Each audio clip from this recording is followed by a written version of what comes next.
بسم اللہ الرحمن الرحیم۔ جو بھی مسلمان کسی چیز کے مانگنے کے لیے اللہ تعالیٰ کی جانب اپنا منہ اٹھاتا ہے اور مانگتا ہے، اللہ تعالیٰ اس کو وہ چیز ضرور عطا کرتا ہے، اور اللہ تعالیٰ تو وہ ہے جو تمہاری سوچ سے بڑھ کر تمہاری دعاؤں سے بھی کئی زیادہ اور تمہارے مانگنے سے بھی پہلے نواز دیتا ہے۔ پھر آخر تمہیں کون سا اندیشہ ہے؟ تم سوچتے ہو معجزے کیسے ہوتے ہیں؟ معجزے اپنی دعاؤں پر یقین اور دعائیں قبول کرنے والے پر توکل کرنے سے ہوتے ہیں۔ دعاؤں سے تقدیر کا رخ موڑ دیے جاتے ہیں۔ تم خالی ہاتھ کبھی نہیں لوٹائے جاتے، بلکہ تمہاری تڑپ اور تمہارا یقین کن کی منزل تک لے کے جاتے ہیں، ایسی منزل جہاں معجزے ہوتے ہیں۔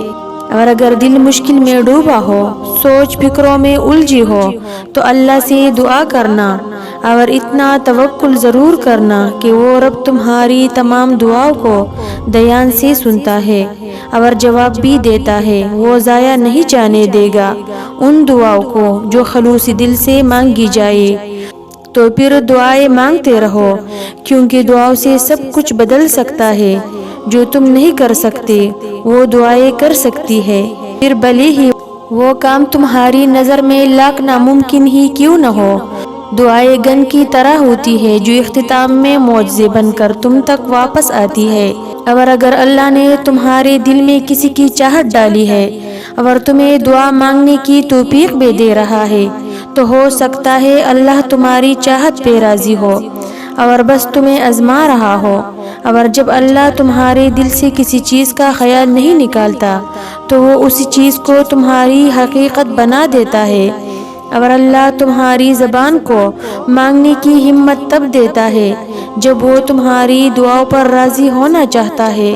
وہ جب تمہاری دعاؤں کو قبولیت کے لیے چن لیتا ہے، تب وہ تمہارے دل میں دعا کا خیال بھی خود ہی ڈال دیتا ہے۔ وہ ہر ناممکن کو ممکن کرنے پر قادر ہے، تم بس نیک نیت سے مانگ کر تو دیکھ لو۔ جو کہانیاں اللہ کی سپرد کر دی جاتی ہے، اس کہانی کا اختتام کبھی اداسی نہیں ہوتا۔ جب اللہ تعالیٰ انسان کے دل میں کسی کا محبت ڈالتا ہے تو پھر اس بات کا یقین بھی رکھو کہ وہ تمہارے نصیب میں بھی لکھ دے گا۔ لیکن یاد رکھنا کہ یہ محبت تمہارے لیے آزمائش بھی ہو سکتی ہے، تو تم اپنے محبت کو حاصل کرنے، اس کے پیچھے بھاگنے کی چکر میں اپنے رب کو نہ بھول جانا، ورنہ وہ محبت تم سے چھین لی جائے گی۔ اور یہی آزمائش ہوتی ہے، کیونکہ اللہ دے کر بھی آزماتا ہے اور لے کے بھی آزماتا ہے۔ حالات کتنے ہی خراب کیوں نہ ہو جائے، تمہیں اللہ کی قدرتوں کا انتظار کرنا ہے، کیونکہ اللہ کی قدرت ہی تم تک تمہاری منچاہی چیزیں لا سکتی ہے، اور وہی لائیں گی انشاءاللہ۔ ویورز، اگر آپ کو میری ویڈیو اچھی لگی ہو تو پلیز لائک، شیئر، سبسکرائب ضرور کریں۔ جزاک اللہ۔